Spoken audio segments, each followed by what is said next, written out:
fellow learners, welcome to today's lecture on the process of counseling. Today, we will explore one of the most fundamental aspects of mental health practice, understanding how counseling works as a systematic, purposeful process that facilitates human growth and healing. Before we dive into the specific, let me ask you a question. When you hear the word counseling, what comes to your mind? Many people think it's simply about giving advice or having a friendly chat. However, as we will discover today, counseling is far more sophisticated and structured than that.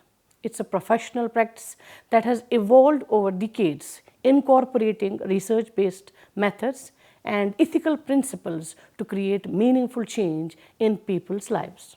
The roots of modern counseling can be traced back to World War II, when military personnel faced unprecedented levels of emotional and psychological distress. Soldiers returning from combat experienced what we now recognize as post-traumatic stress disorder, depression, and severe anxiety.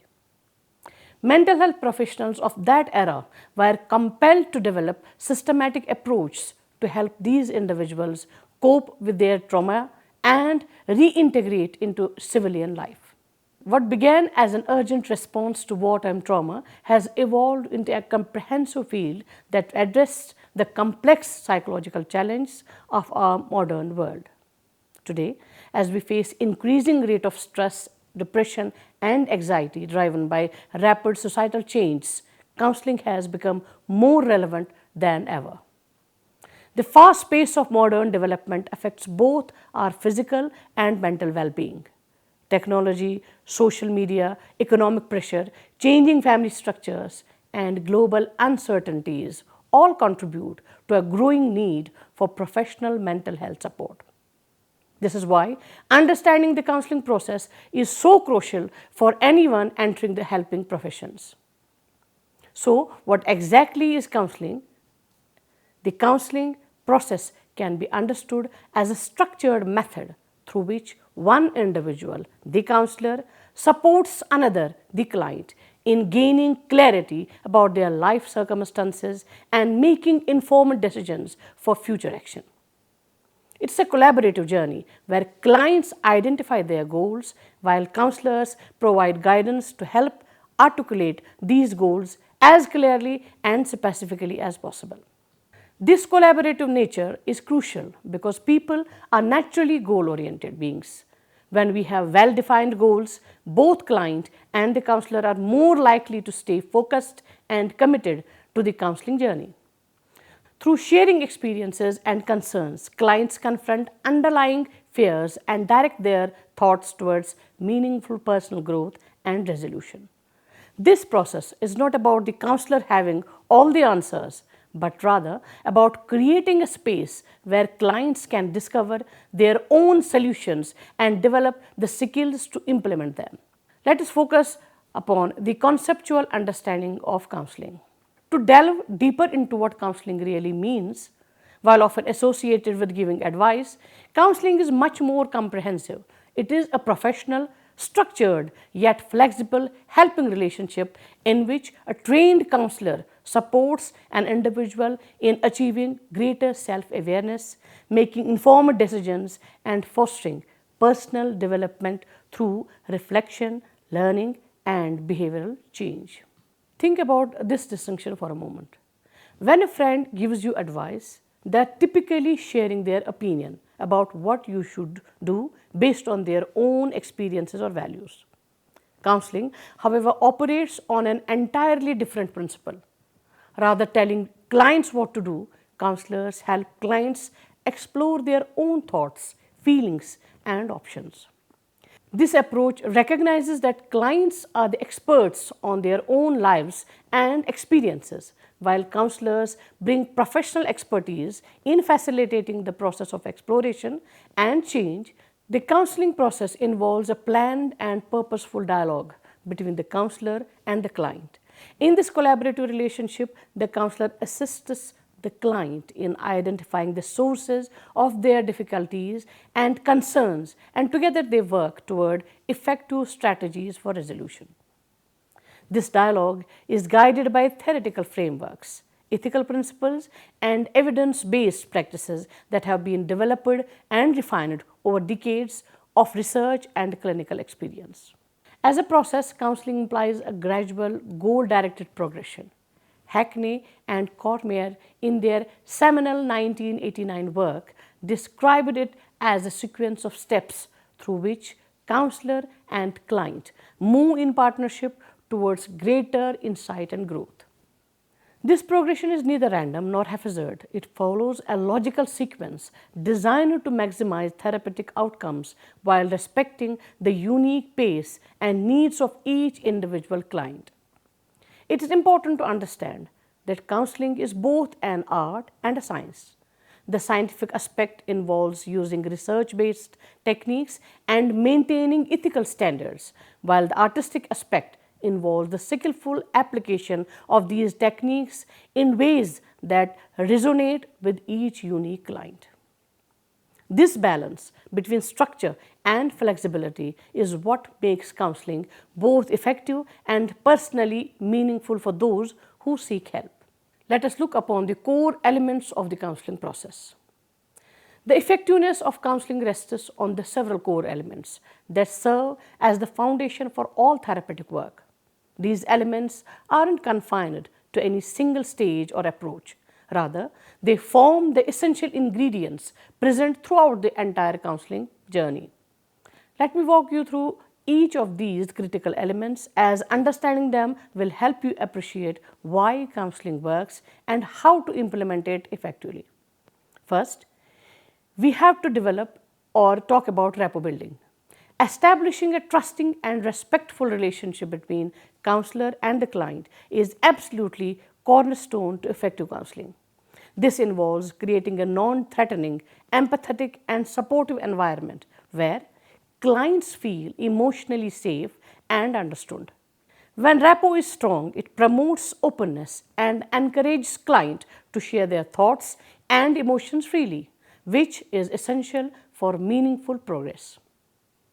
Consider this: if you were sharing your deepest fears or most embarrassing experiences, you would only do so with someone you truly trusted, someone who you believed would not judge you harshly. The same principles applies in counseling. Without strong rapport, clients may withhold important information, minimize their problems, or simply not engage fully in the therapeutic process. Second is about effective communication. Open, honest, and empathetic communication is central to all counseling activities. Both verbal and non-verbal communication play crucial roles in helping counselors understand clients' problems and helping clients feel truly heard.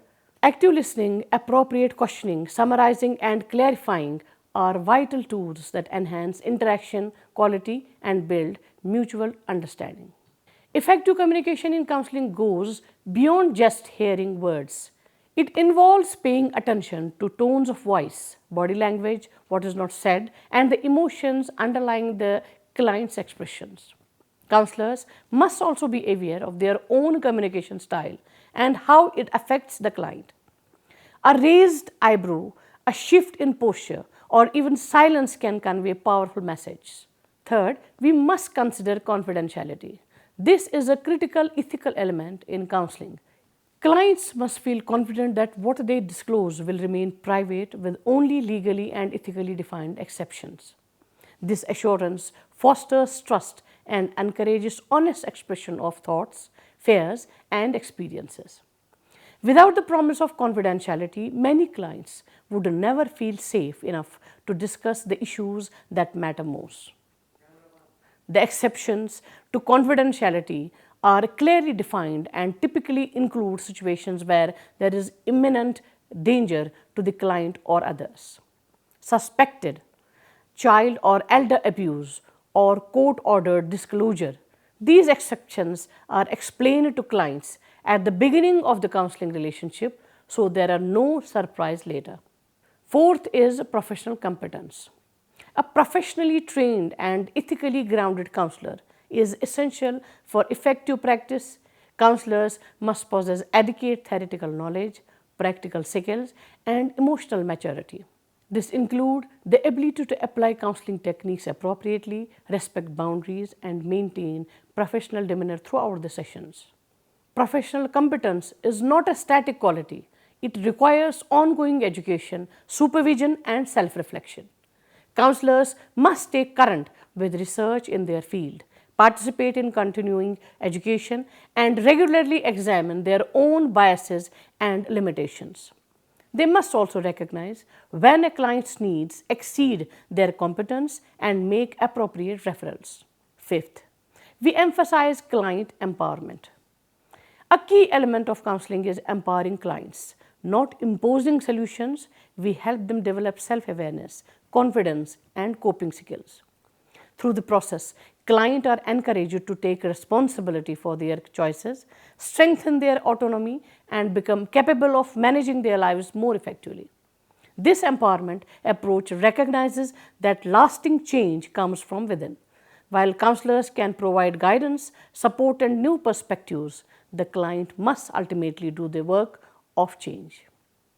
This approach builds client confidence and ensures that gains made in counseling are more likely to be sustained after counseling ends. Finally, there's structure and process. Although counseling must be flexible to adapt to individual needs, it also follows a structured process. This includes stages such as intake, assessment, intervention, and termination. Each session is purposeful and designed to move clients closer to achieving their goals. The structure provides a framework that helps both counselor and client stay focused and measure progress. However, this structure must be balanced with flexibility to accommodate the unique needs and pace of each client. Some clients may need more time in certain stages, while others may move more quickly. These core elements form the backbone of effective counseling. When integrated skillfully, they create a supportive environment that allows clients to explore their inner world, develop insight, and initiate meaningful change. Regardless of a theoretical orientation or setting, these elements remain universally relevant and indispensable to effective counseling practice. Dear listeners, let us move towards the 5 stages of process of counseling. Now, let us examine the actual process of counseling. Cormier and Hackney, in their 1987 framework, described counseling as a 5-stage process: relationship building, assessment, goal setting, intervention, and termination with follow-up. Each stage serves a specific purpose and builds upon the previous one. Stage 1: relationship building or rapport building. The counseling process begins with developing a trusting and empathetic relationship between counselor and client. Establishing rapport is essential because it creates a secure and supportive space where clients feel safe to express their thoughts, feelings, and concerns openly. This initial stage lays the foundation for the entire counseling journey and forms the bedrock upon which all subsequent therapeutic work is built. A warm, respectful, and non-judgmental environment is key to fostering this connection. Research consistently shows that successful outcomes in counseling are strongly associated with the quality of the counselor-client relationship. In fact, some studies suggest that therapeutic relationship accounts for as much as 30% of therapeutic outcomes, making it one of the most significant factors in successful counseling. Think about your own relationships for a moment. The people you trust most are those who listen without judgment, show genuine interest in your well-being, and accept you as you are. The same principle applies in counseling, but they are applied with professional skills and intentionality. To facilitate this relationship, 2 key sets of conditions are required. Counselor offered conditions include 8 core elements that were first identified by Carl Rogers and later expanded by other researchers. Let me explain each one. Empathetic understanding means genuinely sensing the client's feelings and perspectives, almost as if you were walking in their shoes. It's not just intellectual understanding, but emotional resonance with the client's experience. Unconditional positive regard involves valuing the clients as a person regardless of their issues, behaviors, or beliefs. This doesn't mean approving of everything the client does, but rather maintaining respect for their inherent worth as a human being. Congruence refers to being authentic and transparent in interactions. Counselors don't put on a false persona but present themselves genuinely while maintaining professional boundaries. Respect means affirming the client's worth and potential. This involves believing that clients have the capacity for growth and change, even when they may not believe it themselves. Immediacy involves direct mutual communication about what's happening in the here and now of the counseling relationship. Concreteness means helping clients speak clearly and specifically about their issues rather than staying in vague generalities. Confrontation involves respectfully pointing out inconsistencies in thoughts or behavior, always done with care and time. Self-disclosure means appropriately making oneself known to others when it serves the client's best interest. These 8 core conditions are considered necessary and sufficient for constructive personality development and meaningful therapeutic progress. When counselors consistently offer these conditions, clients feel truly seen, heard, and valued. Counselor and client offered conditions involves what we call the working alliance. This concept, developed by Edward Borden, provides a broader understanding of the counseling relationship, extending beyond the counselor's contributions to include active involvement from both parties. A strong working alliance is built upon 3 components. First is mutual agreement on counseling goals, clearly defining what the client hopes to achieve. This is not just about the counselor setting goals for the client, but rather a collaborative process where both parties understand and commit to the same objectives. Second is shared understanding of the tasks involved, outlining methods and strategies to reach goals. Both counselor and client need to understand what activities, exercises, or homework might be involved and how these relate to the client's goals. Third is the emotional bond, establishing trust, empathy, and collaboration between counselor and client. This is the personal connection that develops when both parties feel understood and valued by the other. The effectiveness of the working alliance is largely determined by how well counselor and client align on these goals and tasks, as well as the depth of their emotional connection. A strong alliance enhances engagement, builds motivation, and significantly contributes to positive counseling outcomes. When clients feel genuinely connected to their counselor and believe in the process, they are more likely to do the difficult work that change requires. Assessment and diagnosis. The second stage involves comprehensive assessment and diagnosis, essential for gaining a thorough understanding of the client's psychological, emotional, and behavioral concerns. This understanding facilitates goal setting and suggests appropriate intervention strategies. Assessment procedures can be divided into 2 categories. Standardized measures involve psychological tests administered and scored consistently based on established normative data. These provide objective, comparable information about the client's functioning. Non-standardized measures include more flexible and qualitative approaches such as clinical interviews, life history exploration, and informal observations. These provide context-specific insights into the client's unique experiences. Together, these assessment tools allow counselors to form accurate and holistic pictures of clients' situations, guiding the next step in the counseling process. The assessment phase is ongoing throughout the counseling as new information emerges and understanding deepens. Formulation of counseling goals. Establishing clear and meaningful goals is a critical phase in the counseling process. Counseling goals serve multiple functions that contribute to both the direction and effectiveness of the therapeutic journey. The motivational function means that when clients participate in setting specific, achievable goals, they are more likely to feel motivated and committed to the counseling process. Encouraging clients to make verbal commitments to these goals further enhances their engagement. The educational functions provide a framework for clients to develop new skills and adopt healthier behaviors.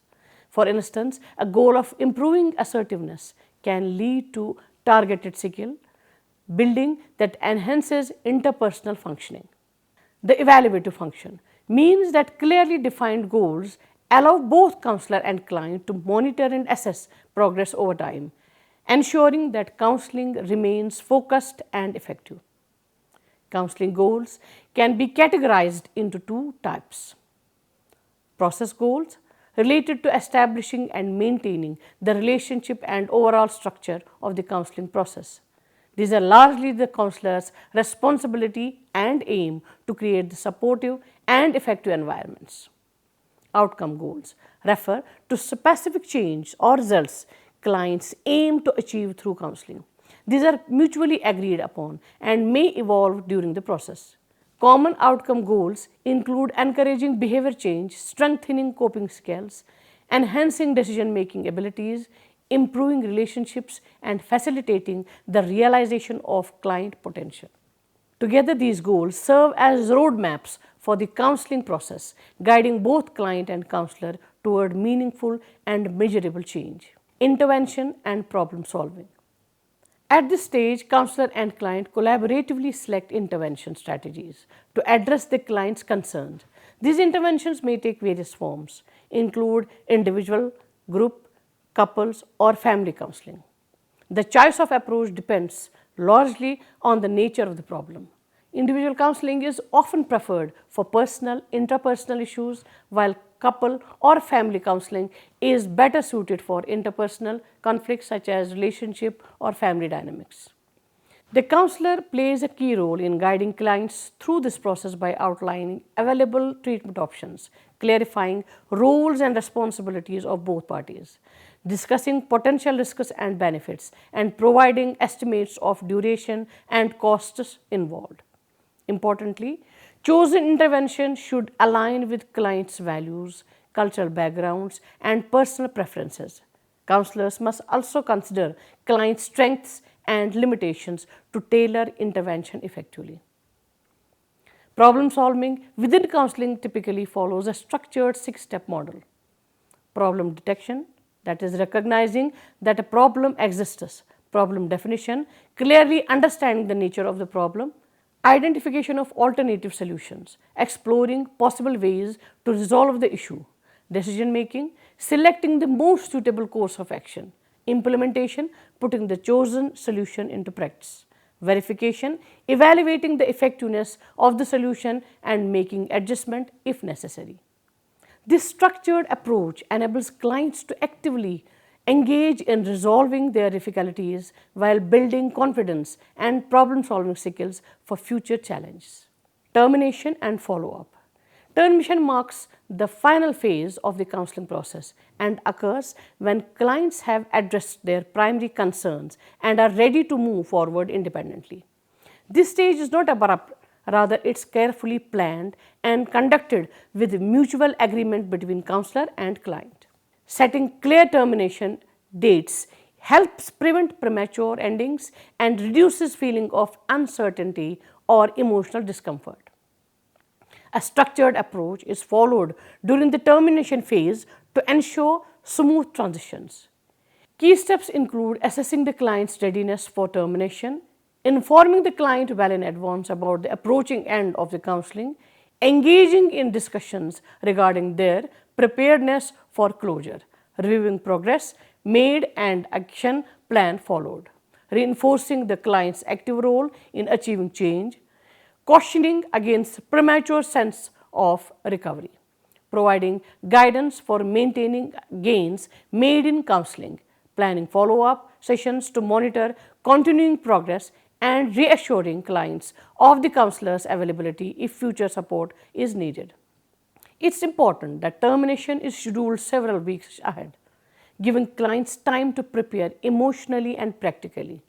Follow-up appointments typically set 2 to 4 weeks after final session offer valuable opportunities to evaluate how clients are adjusting outside the counseling settings. Clients should also be informed about how they can re-engage with counseling services if needs arise. This ongoing support helps ensure sustainability of positive change and provides safety nets for future challenges. While concluding, I may say the counseling process is an evolving and cooperative journey that unfolds through a series of purposeful stages.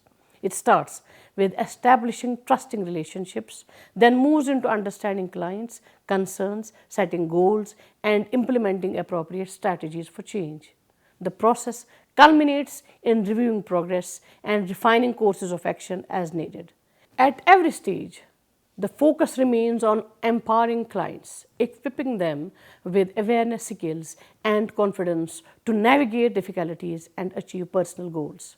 This systematic approach ensures that counseling is not merely supportive conversation but a professional intervention designed to facilitate lasting positive change. As future counselors or mental health professionals, understanding this process is crucial for your practice.